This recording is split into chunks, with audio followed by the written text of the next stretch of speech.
very happy to see everyone. Thank you all for being here. Before I get started, I just want to recognize a couple of folks that made a special effort to be here. Pat Dolan, Pat Dolan in the back is our 5th District Council representative representing our area in the County Council. Thank you, Pat. And my very favorite state representative representing the 73rd District, Stacy. 87, what am I talking about? The wrong one. I bet it's still you. Stacy Newman, please stand up. Also want to recognize a couple of former mayors that are here. Mr. Ben Uchitel, Linda Goldstein, right here. Linda, stand up, thank you. Judy Goodman is here, I know, former alderman. Thank you for being here today. That's terrific. So, for those of you who have been here in the past, this is not your typical first screen that you would have seen. It typically would have been a picture of the 6 aldermen, and I would have said some nice things about them. But this year is a little different. Dean Rusk, who was the Secretary of State under JFK and LBJ, one of the finest statesmen that was ever a Secretary of State for our country. I ran into his son, I met his son a couple of months ago, and he reminded us of this quote that his father had said. It doesn't matter if you are a liberal or a conservative, a Democrat or a Republican. What matters is if you are an honorable person. And I'm not going to dwell on this, but I am going to say that we're in a time when I question at our federal and state levels, present company excluded, how honorable the people are that have those positions of power, that are supposed to be leaders of our country, that are supposed to have high ethical and moral standards. It is very disconcerting to us that are also elected, certainly at a different level, that we have this kind of stuff going on in our federal and state governments. However, I am very happy to tell you that that does not apply to these 6 people. These are the 6 most honorable, hardworking individuals that I have ever worked with who have one sole purpose in mind, and that is the betterment of our community. And they come to their conclusions all from different angles. They bring unique abilities, unique decision making, and then we deal in respect with each other. We don't always agree. Let me make that clear. We do not always agree, but we disagree respectfully. And in the bottom line, we do what we believe is right for our community. And I'd like to introduce them to you. In the first ward, Joanne Bolton, stand up. Hold on to that till we're done. Rich Lins was called out of town. In the second ward, Ira Berkowitz and Michelle Harris. In the third ward, Alice Berger and Mark Winings. Now you can say something.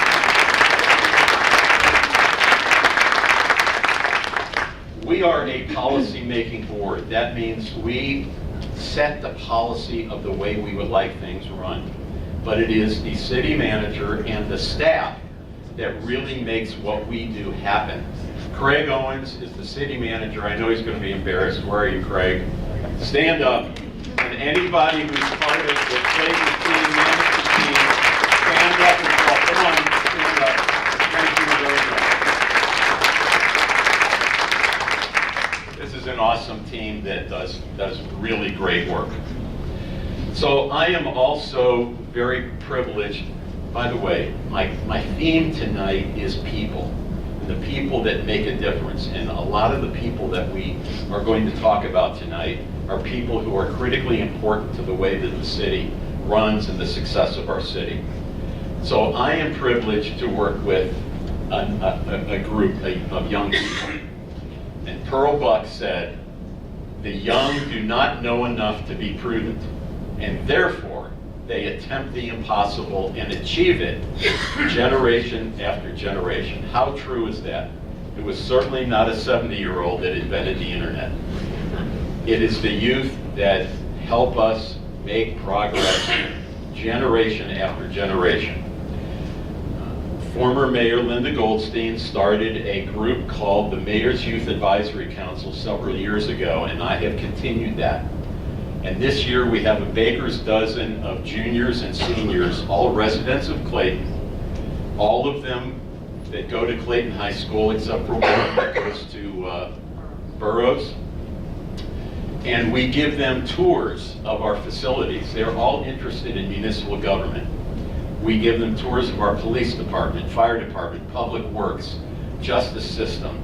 And last month, for the very first time, we gave them a tour of the new St. Louis County Juvenile Center. Now you can imagine these young adults who grew up in Clayton, got a tour from Judge Beach, the presiding judge for St. Louis County, and his supervisors in the Juvenile Center. I think it was an eye-opening experience for them to understand that there are kids their age and younger who have not had the opportunities that they've had, and that when the door slammed behind us for us to take the tour, it was a door that wasn't going to easily open for these kids. So I think it was a very good experience. I'm not going to introduce them by name, but I would like them to stand up. This year's class, Mayor's Youth Advisory Council, and their citizen advisor, Cheryl Riedel, and their school advisor, Brooke Hartman. Stand up, please.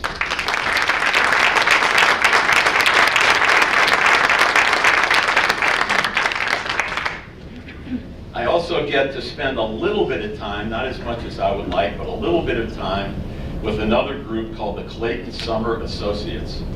This is a group that was organized by Alderman Michelle Harris. Where are you, Michelle Harris? It's now taken over pretty much by the Chamber of Commerce. This is a group pretty much of juniors and seniors in college, although there's some graduates, whose common denominator is that when they come home for the summer, they intern with a Clayton business. And this group is brought together by the organization, and they are given tours not just of Clayton, but of the region, with the very selfish motivation that when they graduate, they come back and live their lives in our community, whether it's Clayton or not, it doesn't matter. We just want these young folks to come back and be part of our community. In this particular case, we were touring the production facility at Caldy's. I don't think Josh and Trish Ferguson, Clayton residents, own Caldy's, and they're very generous with allowing us to take these tours. Great group of kids, and I enjoy working with them very much. All right, let's get started and talk about 2017. Between the city of Clayton and the Chamber of Commerce, there were 32 events in 2017. I'm going to try to hit them pretty quickly. The Clayton, what do we got? Oh, Restaurant Week from last year, of course.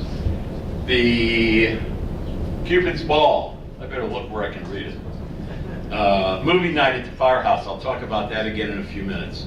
Electronic recycling, women's business leader event, Cardinal home opener, and there's Fredbird flipping burgers. Music in the City. These are 4 Friday nights in May where music is provided around the city in the downtown area. Battle of the Badges, an event that I absolutely love. This is firefighter Brian Grillman who won an award. This is a group of firefighters and police officers from districts around the state. They came as far as Old Summit and St. Genevieve last year to participate in this cook-off. And we just had a ball. I hope that we will see you all there next year. I'll talk about that in a minute. Parties in the Park goes from May to September. Picnic in the Park in June. Clayton Music and Wine Festival, a hugely successful event in Carondelet Plaza, overwhelmingly successful. A great time, whiskey tasting at Hanley House, musical nights at Oak Knoll, a great event. Clayton Restaurant Week in the summer, Clayton Youth Triathlon, the 9/11 Memorial Stair Climb. I need to pause here for a second because I don't think many people know about this.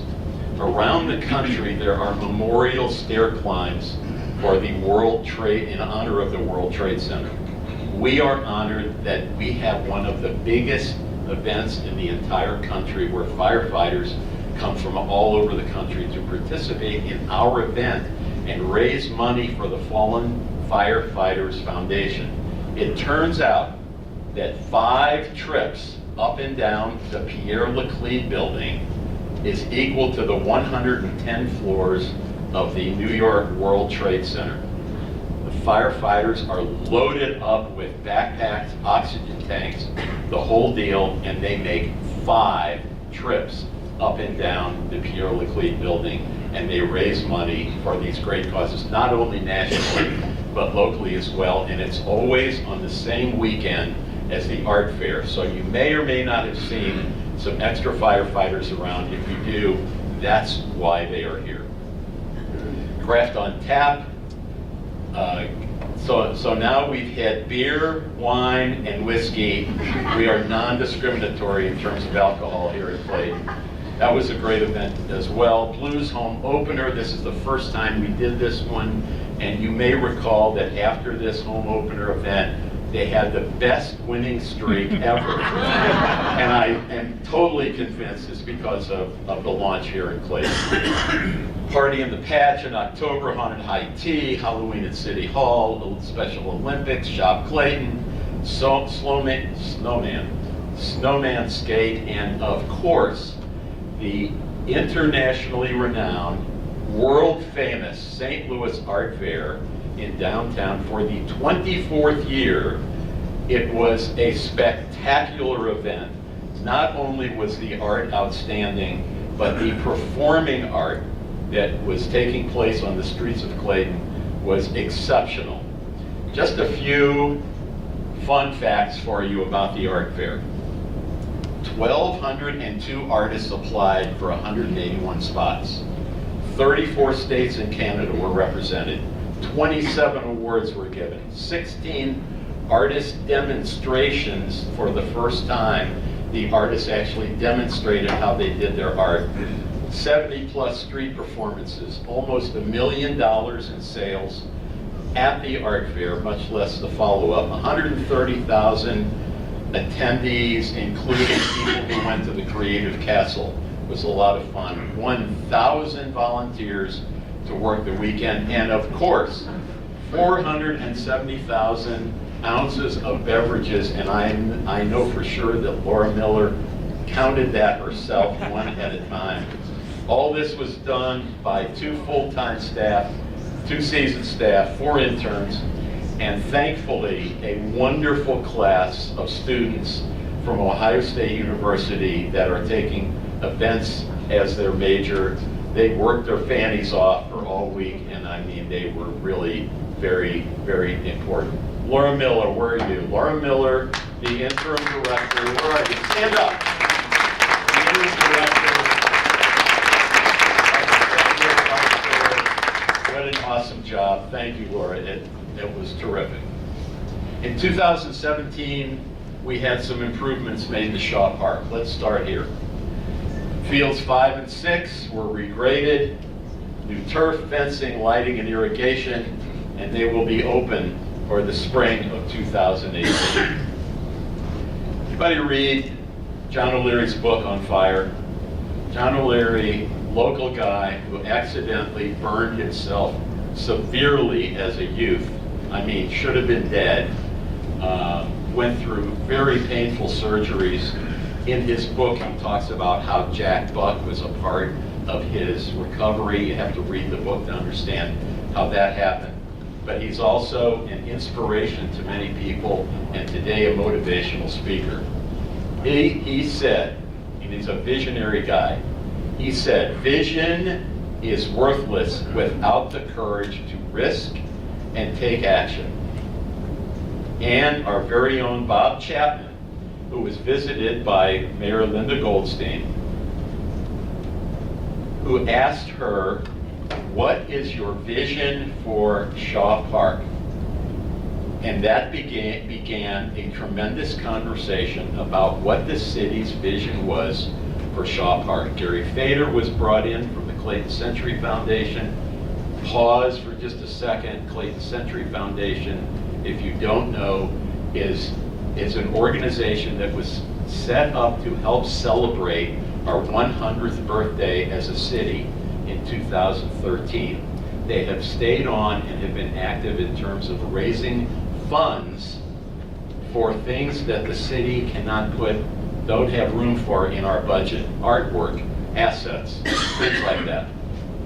So Gary got involved, Linda was involved, a long conversation that took place over a long period of time, and the vision that Bob Chapman came up with turned out to be a conversion of this northeast corner of Shaw Park, this is what it looked like about a year and a half ago, and turned it into what is now known as Chapman Plaza.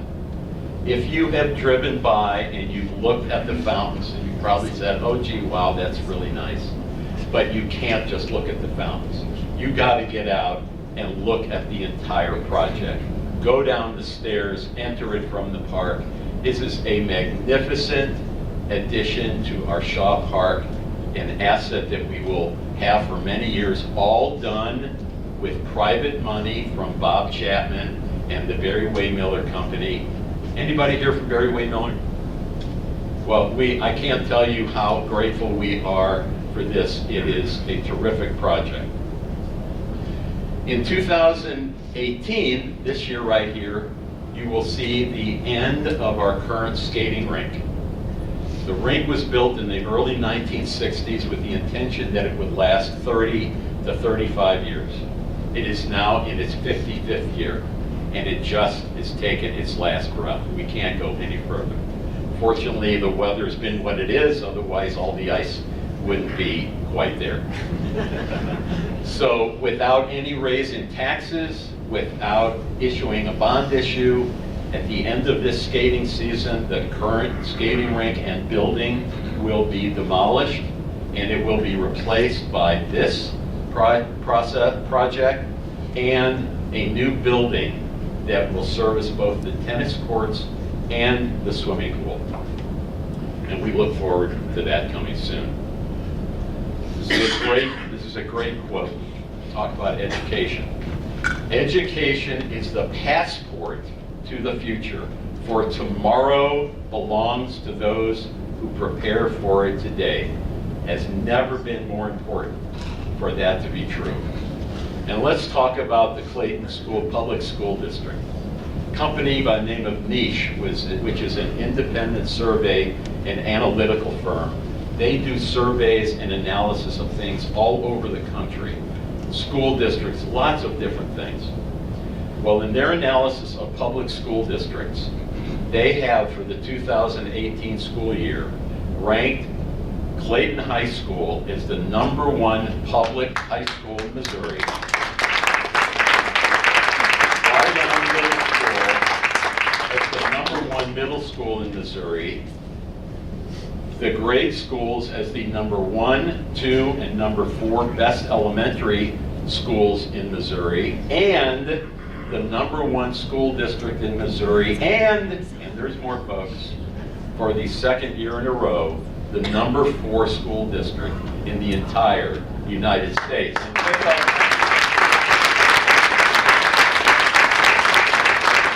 with us tonight is Sean Doherty. Sean, stand up, please, the superintendent of schools. Kristen's not here? Okay. All right. Joe Miller, I saw Joe. Where are you? Joe Miller, member of the board of the Board of Education. Is anybody else here from the board? Okay. Well, thank you for what you do for our community. Thank you for what you do for our kids. They are incredibly prepared when they're ready to go off to high school. And let me also mention, in terms of people and how important people are, at the last census, 75% of the adults living in Clayton had a bachelor's degree or greater.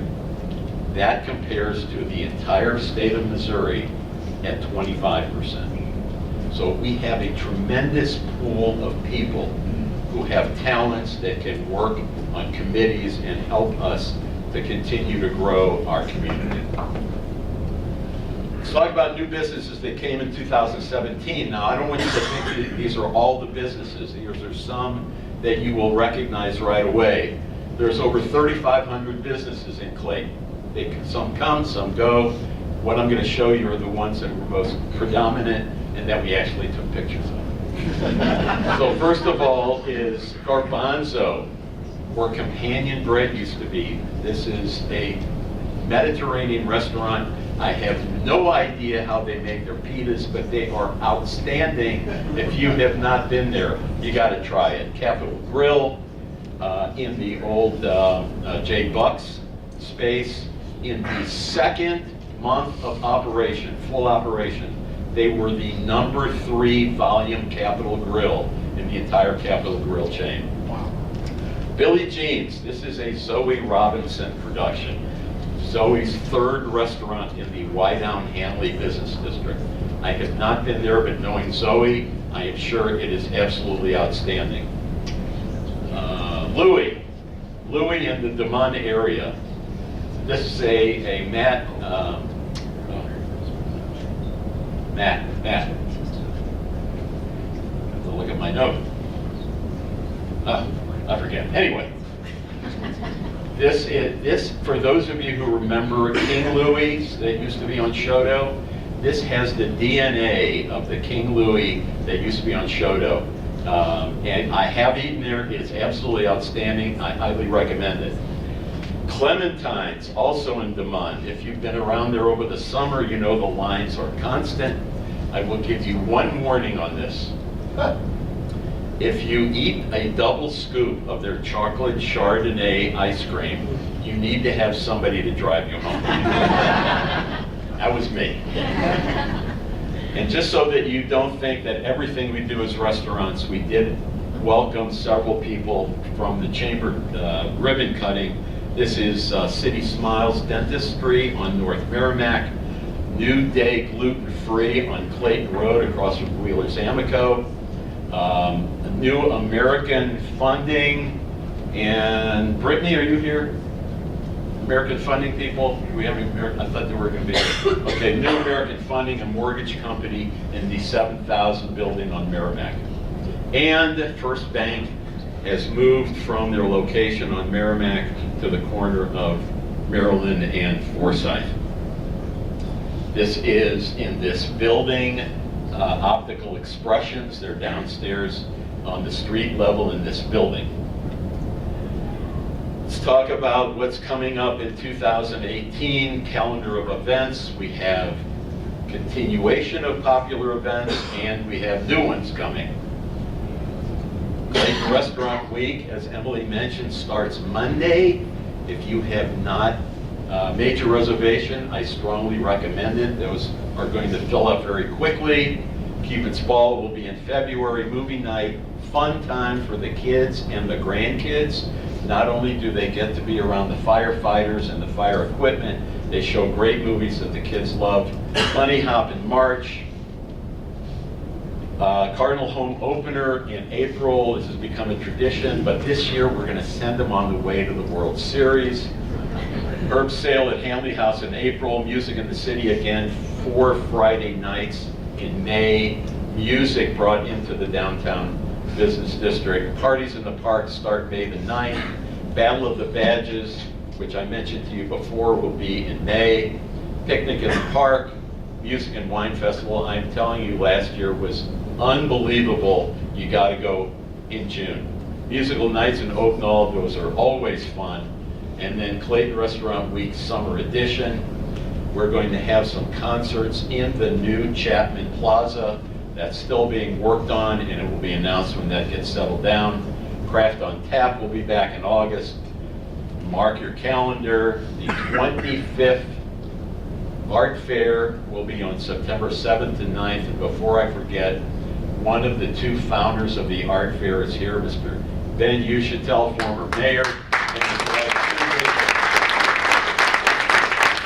he took a bold idea and people said, "You're crazy," and he said, "I know, but it's okay," and turned it into what the Art Fair is today. And Laura, where's Laura? Oh yeah, no pressure, but the 25th Art Fair will be this year, and I know it will be spectacular of all of the art fairs. Harvest Moon Celebration, Shop Clayton in November. You can find all of these on the Clayton website calendar. Coming soon, businesses that are going to be here soon, the exercise coach in the new Barton project at Gay and Maryland Avenues. Pelican Bar, where Jennifer's Pharmacy used to be. Peel Wood Fire Pizza in the new 212 building. We'll talk about that in a minute. Smoothie King going in the Salon building at the north end of Central Avenue. Copia going in where Morton's Steakhouse used to be. Regions Bank, which actually is already open. They opened in mid-December. I'll talk about them in just a minute. Midwest Regional Bank is going where First Bank used to be. True Fusion is going in the Washington U West Campus, AKA Famous Bar. Bao is going, Chinese restaurant going where Coastal was on Central Avenue. Quagga Accessories, Granlett Plaza, Brass Alligator. Gossip Girl on Maryland Avenue right next to Poshnosh. And yes, Alex Walbart Flowers, that has been on the corner of Clayton and Big Bend for decades. It's now in Clayton in the Lake Forest Confectionery. Thank you, Michelle.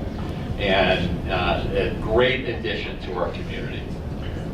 Check this out.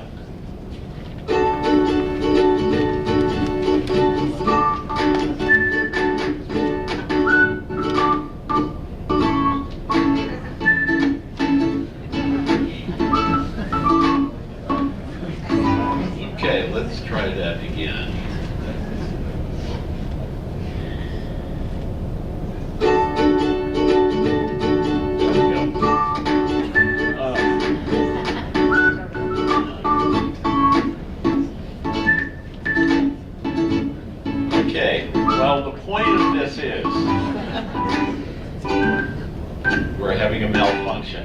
There is a new app called the My Clayton app where you can report things that don't look right to you. And this doesn't look right to me. So I just would encourage you to download the Clayton app from the app stores. It gives you the ability to report things as you see them. Talking about apps, if you have not signed up for the Passport app, I greatly encourage you. We've got well over 1,000 people who have done so. On your smartphone, you can take care of all your parking in public areas. You can pay for parking anywhere. You can check remotely the time left in your session. You can receive reminders of how much time is left. You can extend parking. Download the parking app. At the Passport store, it's available in Apple and Google Play. Okay, let's talk about business district and the brick and mortar in town. Class A office vacancy rates around our area. Brentwood, Class A vacancies, 8.3%. Chesterfield, 6.78%. Creve Coeur, 7.4%. And unfortunately, the city of St. Louis, 17%. Clayton, 4.8% vacancy. Now, what does that mean? That means that there are, amongst the 40-plus buildings in our downtown area, there are only small spaces available to be leased. There are no full plates. When a company comes to town and needs a full floor, it's not here. We don't have it, and we have to turn people away. So I am hoping that with some of the proposals that we have for new office space, we will be able to get that inventory up and be able to offer it to new businesses who want to come to town. Continuing the theme about development, Samuel Jackson said, "Nothing will ever be attempted if all possible objections must first be overcome." And I know that everybody in this room, whether you own your business or you work for a business, you know that whatever you do, you are not going to make everybody happy. Just not. So what do you have to do? You have to make decisions that are the best for your company, and we make decisions that are best for our community. And Frank Clark said, if you can find a path with no obstacles, it probably doesn't lead anywhere. That means nothing is easy.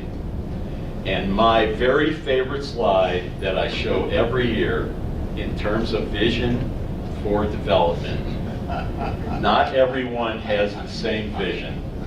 This picture was taken in the early 1960s when there was a proposal from the Continental Life Insurance Company to put a 3-story building on Maryland Avenue.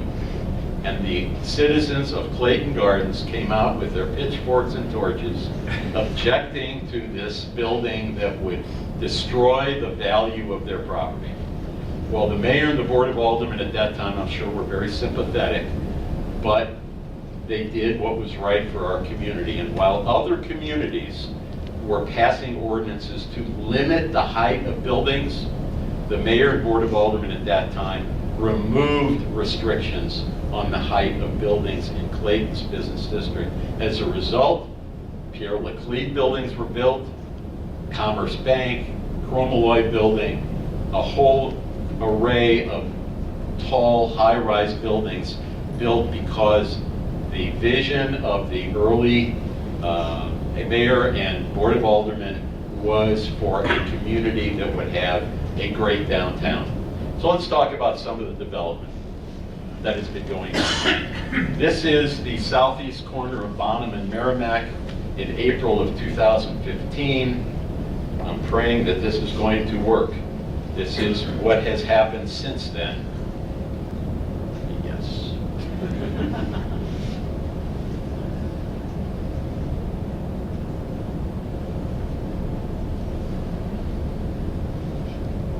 And up it goes.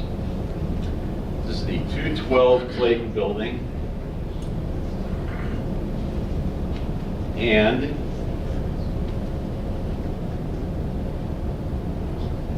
it turned into this building, a beautiful residential building, 26 floors, 250 apartments with ground floor retail, and a rooftop party room.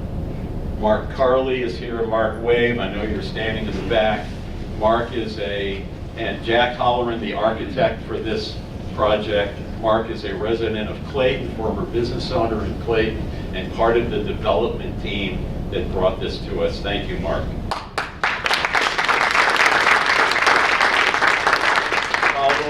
Following that project, this is the southwest corner of Maryland and Gay Avenue in November of 2015, and here's what happened since then.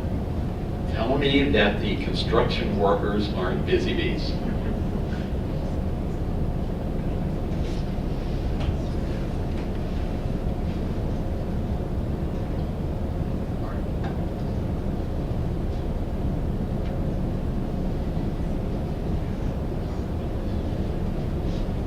And it went up just that fast. And that turned into this, the Barton by Vanguard, 220 9 apartments with ground floor retail. Is Brian Kennedy here? Brian Kennedy, 1999 graduate of Clayton High School, part of the development team of this project. I believe they will start moving people in about 30 days. By the way, the 212 building has been moving people in, quite active. This is the way things were at North Central, January 2009.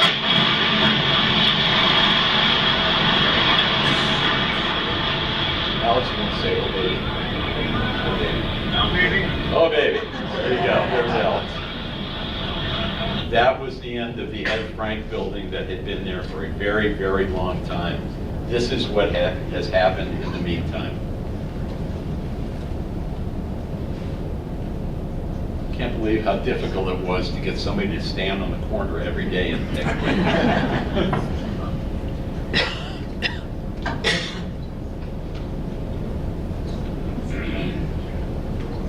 This is Salon by Opus, 121 apartments with ground floor retail. That's where Smoothie King is going in.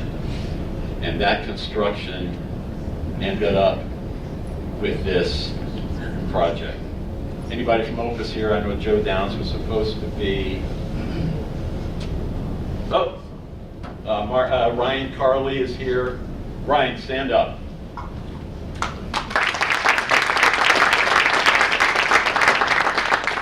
This is a beautiful project at the end of our business district on Central, and the Opus people are very generous. They contribute to local charities as well as to Clayton activities. Thank you, we appreciate it, and we cut the ribbon on that about a month or so ago, and I know people are starting to move in there as well. This is the 8300 block of Maryland. On the left is Crandon, on the right is Topton Way. This property has been vacant forever. It has been used as a parking lot. The last time it was used was when the Rubin family built Clayton Gardens subdivision after World War II. That's what it looked like in May of 2017. That's what it looks like today. It is a Regions Bank. On the left, they closed their bank operation 2 blocks to the west. That was in Ladue, 2 blocks to the east, that was in downtown Clayton, and they now have a state-of-the-art bank right there, and the building to the right will be a restaurant or retail. And with us today are Andrea Hutchison, Andrea Stand Up, and Jason Lutz, both of Regions Bank. Thank you for keeping your bank.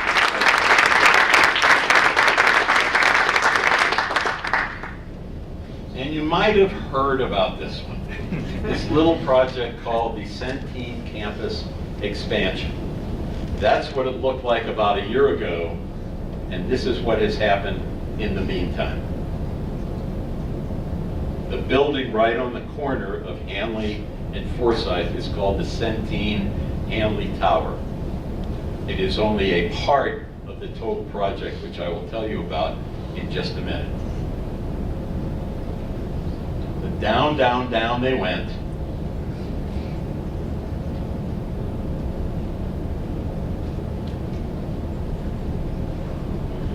Unfortunately, it is moving very slowly. There we go.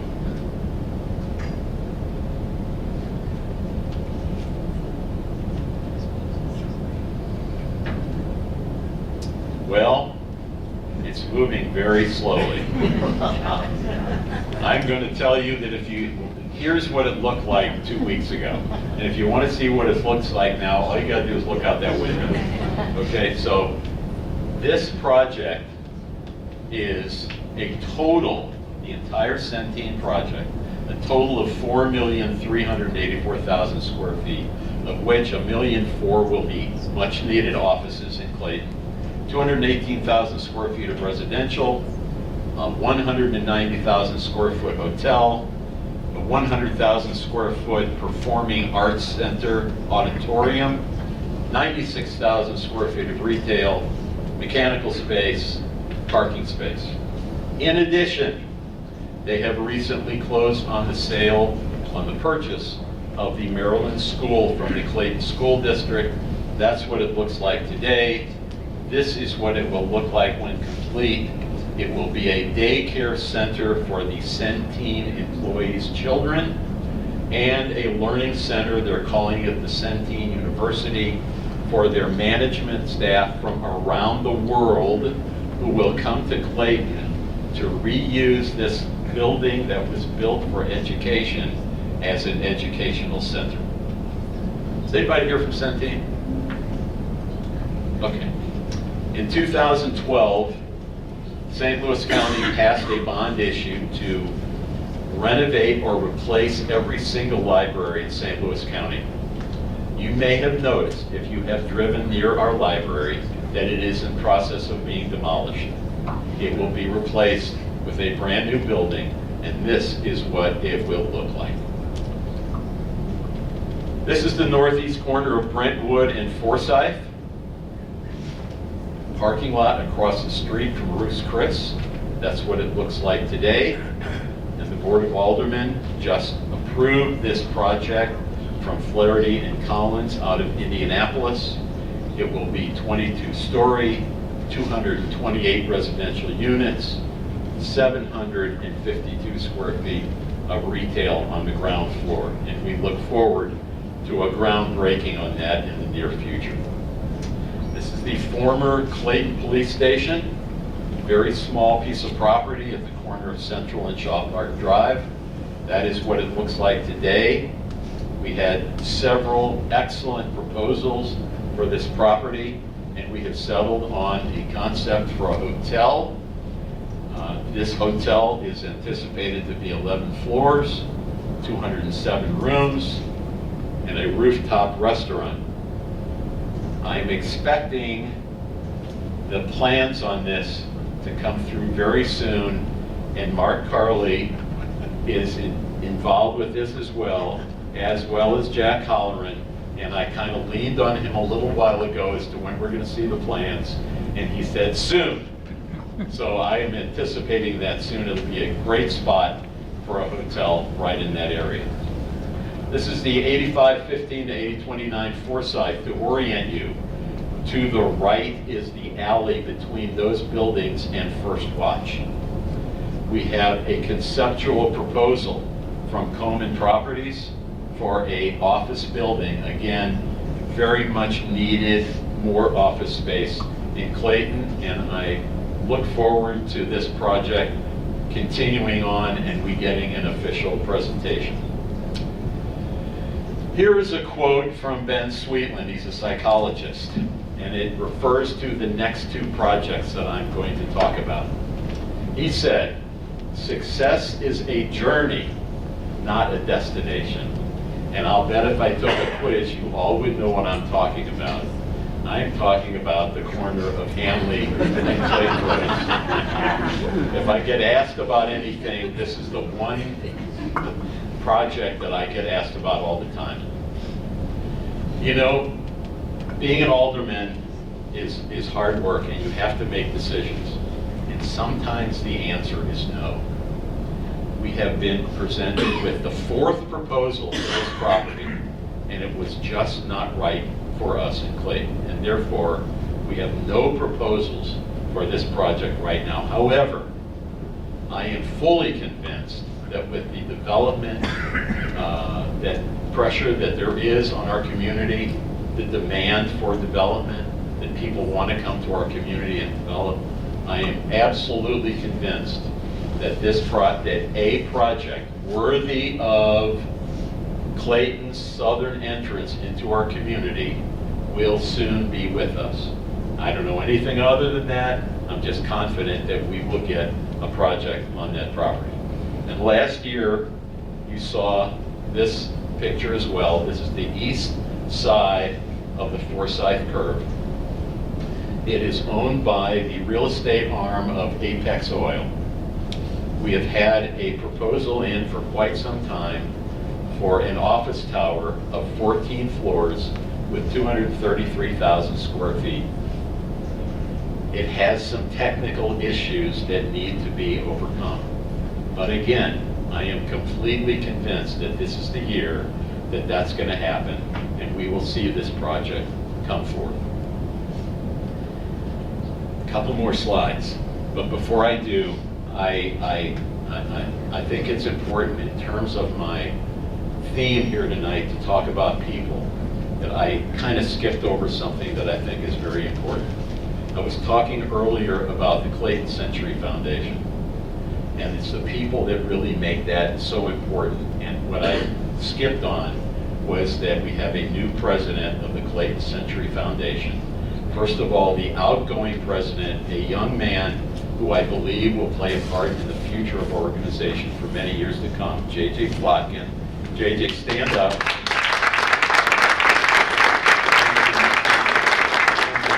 president of the CCF is Sarah Mellinger. Sarah, please stand up. Such an important partnership, if you think about it. Clayton, Chamber of Commerce, school district, CCF, all these things make our community what they are. So just so you don't think that all we think about is brick and mortar and that we are really very fiscally conservative, I am very happy to tell you that we, for the 4th year, passed a balanced budget, and for the year that just ended, we have an estimated 1% surplus of $273,000. We could not be happier to see that on the screen. And finally, the last screen, the last quote. It took me a little while to come up with something that I felt was a fitting ending to this. And I turned to Winston Churchill. Anybody see Darkest Hour? Fabulous film, fabulous. You got to go see it. Winston Churchill said, "Now this is not the end. It is not even the beginning of the end. It is perhaps the end of the beginning." And how I relate that to our community is this. In 1876, Martin Hanley and Ralph Clayton donated 104 acres of their farmland to create the home of St. Louis County. In 1913, the founding fathers and mothers of Clayton received permission from the citizens to go to Jefferson City, which they did by horseback, and filed for our city to be a charter city in the state of Missouri. They beat by a number of hours a contingency from University City who was going to Jefferson City to annex Clayton to be part of University City. That was a beginning.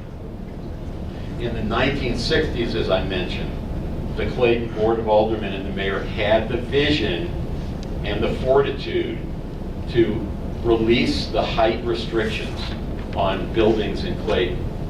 That was a beginning.